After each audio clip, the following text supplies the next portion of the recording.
같은 초등 3학년이라도 이렇게 격차가 나는데 이렇게 한 줄짜리 읽는 아이한테 렉사일 지수를 봤더니 어머님 늦으셨어요. 이제 초등 3학년 우리 아이들은 이거 다 봐요. 이러면 이 아이는 이제 영원히 이때부터 영포자의 나락으로 떨어지잖아요. 그래서 전 그렇게 하지 말고 Five Finger Rule이라고 미국에서 그 유명한 규칙이 있어요. 한 페이지에 모르는 단어가 5개 미만이면 이 책은 당신 아이의 레벨입니다. 근데 Five Finger Rule 한 페이지에 당신의 자녀가 모르는 단어가 5개 이상이야. 그럼 빨리 책 덮어.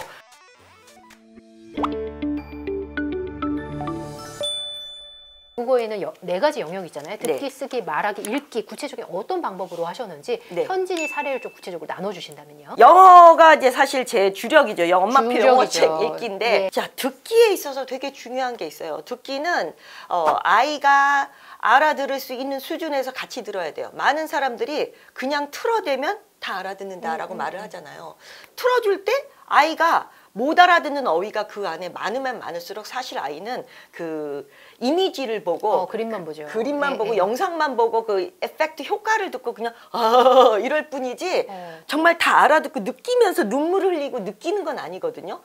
정말 자기 말이 되려면 진짜 한 80% 이상 알아듣고 거기 알아들었던 단어를 기억했다가 뿜어대야 되거든요. 축적했다가 아웃풋으로 나와야 되는데 알아듣지 못하는 걸 들었을 때는 보고 들었을 때는 사실 보고 듣는 것으로 끝나요.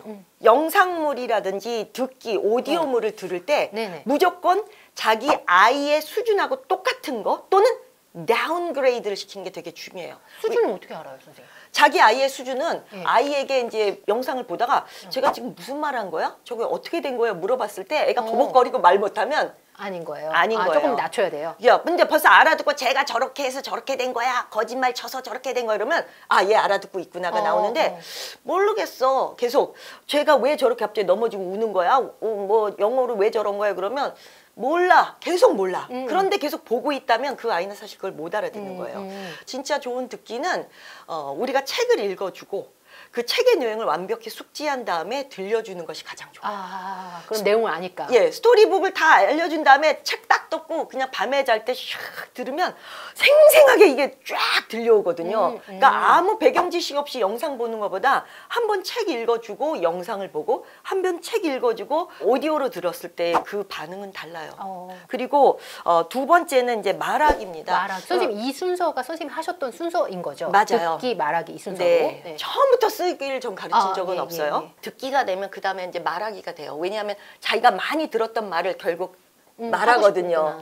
그냥 듣는 오디오만 듣는다고 아이가 터지진 않아요. 많이 읽어주고 크로스토킹하고 아이랑 신나게 그 반복 문구도 하고 재미난 영어 문구는 반복을 했을 때 아이는 그것을 기억하고 말을 터뜨려요. 근데 여기서 정말 중요한 거는 많은 분들이 많이 들으면 알아서 터진다 그러지만 절대 그렇지 않아요. 입 근육을 움직이지 않으면 입 근육을 움직여서 자꾸 큰 소리로 말하는 어떤 연습이나 어떤 경험을 갖지 않는 이상 입 다물고 많이 듣고 입 다물고 책을 많이 읽은 아이가 말을 아주 샬라샬라 유창하게 잘하진 않습니다. 그럼 만약에 노래를 들었으면 따라해보고 챈트 뭐 이렇게요? 그쵸. 챈트송 같이 신나게 따라하고 오디오 들으면 우리 요즘 유행하는 섀도우 리딩이라고 하잖아요. 갑자기 Oh no, did you do that? 그럼 갑자기 듣다가 Oh no, did you do that? 하면서 같이 따라 한다거나 아니면 엄마랑 주거니 한다거나 재미난 말투를 따라한다거나 이런 거 아주 예전에는 아주 쉬운 간단한 삐비디 빠비디 부 뭐 오픈 세서미 이런 말도 금세 따라하잖아요. 하지만 금세 따라하는 아주 짧은 단어나 문장에서부터 시작해서 점점 아이가 늘려가게 되는데 특히 중급이나 고급 초등 3에서 6학년 때는 소리내어 읽기를 싫어해요 아이들이. 왜냐하면 귀찮고 문장이 길어지니까 목 아파 힘들어 눈으로 읽을래 막 이런단 말이에요. 근데 그때가 더 중요해요. 왜냐하면 요즘은 아이비 잉글리시라 그래서 아이비 교육 시대는 자기가 알고 있는 걸 쓰고 말로 발표를 하잖아요. 말을 잘해야 되는데 특히 영어 교육의 아이비가 가장 지금 주된 게 영어 스피킹 프레젠테이션이란 말이에요. 근데 스피킹 프레젠테이션은 한 번이라도 소리 내어서 말 연습을 하지 않으면 갑자기 아는 게 막 생각은 나는데 말로 안 나오죠. 안 나와요. 버벅대고 엉기고 기승전결 논리적으로 말하는 건 많이 말하기 연습을 해봐야 돼요. 항상 잘하는 법은 하나 있다. 책을 그냥 큰 소리로 계속 읽어라. 큰 소리 낭독으로 읽으면 교과서라든지 영어 교과서라든지 영어 리더스북에서 얼마나 좋은 문장이 많아요. 그거를 계속 큰 소리에 내어 읽는 순간 어느 순간 거기에서 좋은 문장들이 내 입에 달라붙을 때가 많아요. 반복해서 읽으면 읽을수록 더욱더 달라붙겠죠. 네네. 그 달라붙으니까 나도 모르게 튀어나옵니다. 저는 영어는 그리고 외국어는 투자가 있어야 된다고 봐요. 아니 돈 한 푼도 안 들이고 그냥 터졌다. 그건 말도 안 돼요. 저 엄마표로 했어도 돈 들어갔어요. 영어 책도 사고 그렇죠. 직구도 하고 인강도 듣고 줌도 듣고. 그거 여러분들 당연하죠. 아니 피아노를 사지도 않고 피아노를 잘 치길 바라는 거랑 똑같지 않습니까?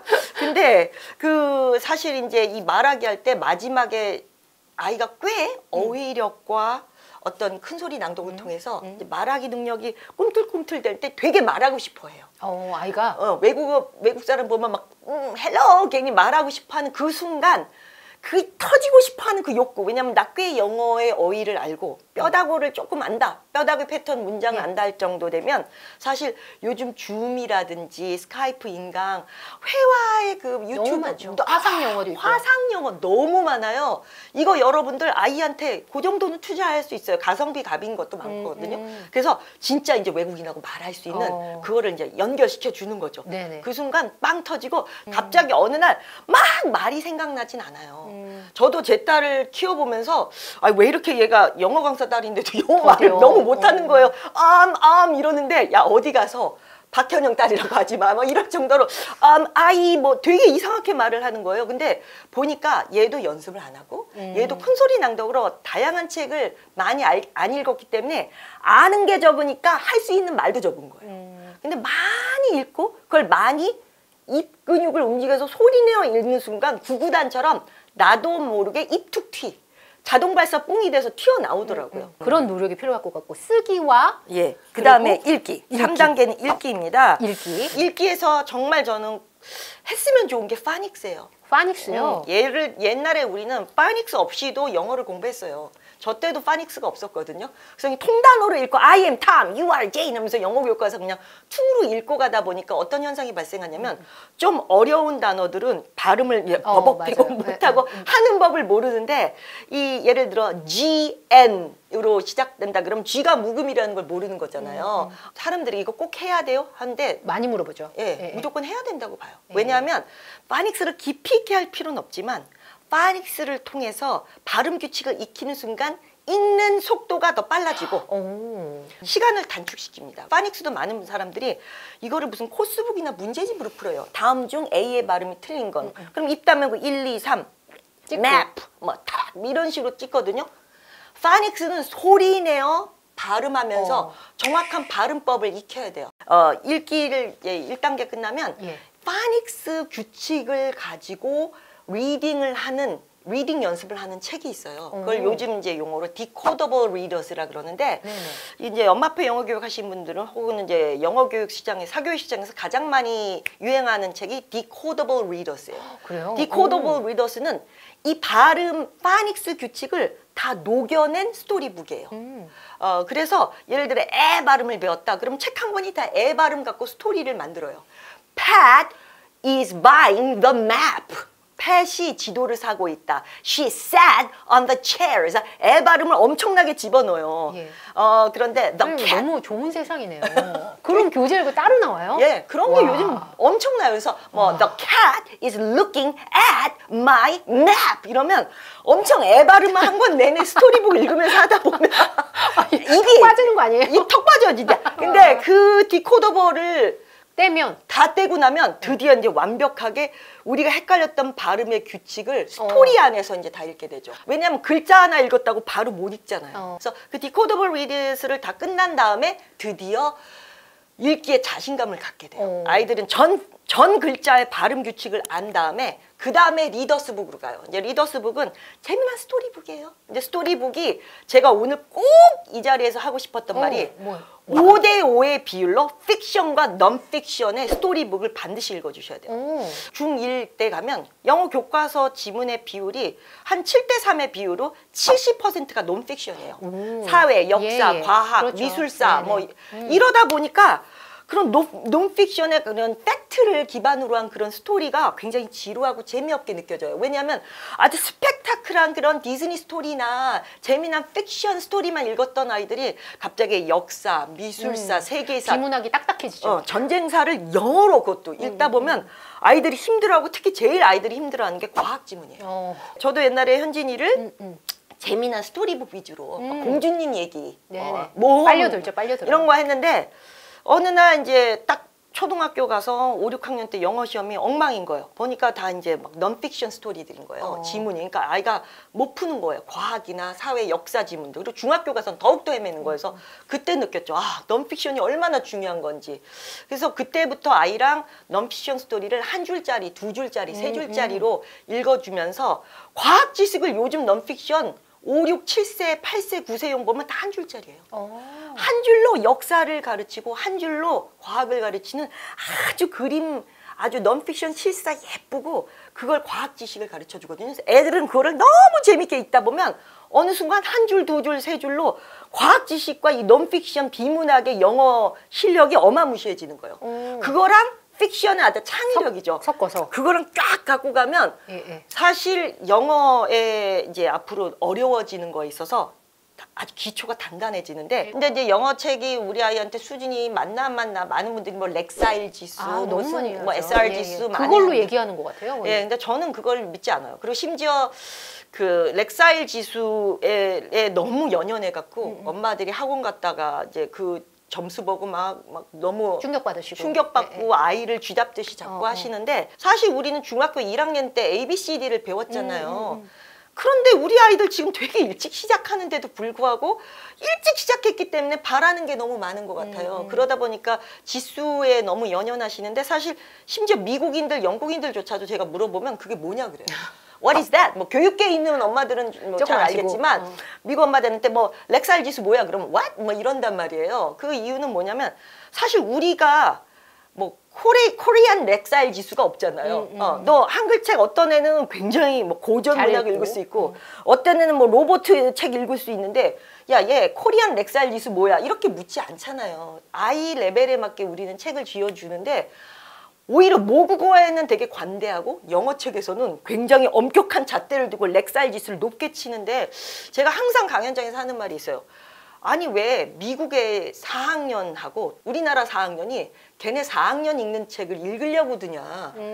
아 이건 마찬가지다. 저 아프리카에서 한류붐이 붙는데 아프리카의 4학년이 우리나라 4학년들이 보는 국어책을 읽는다? 너무 어렵죠. 말도 안 되죠. 그래서 저는 다운그레이드를 되게 강조해요. 다운 하라고. 왜냐하면 영어 책 읽기는 자신감에서 시작하거든요. 이게 쉽네? 그래서 다 읽고 읽었어! 이러면 이때 그 자신감은 장난 아니에요. 근데 한 페이지 읽고 삐질삐질 모르겠어요 하고 이거 보고 문제 풀려고 그러다 아예 못 풀고 그러면 엄마나 아이나 자신감이 일단 다운이 되면 그 다음이 이어지지가 않아요. 그래서 외국어 입국어를 저는 자신감이라고 생각하는데 자신감은 어디서 나타나느냐?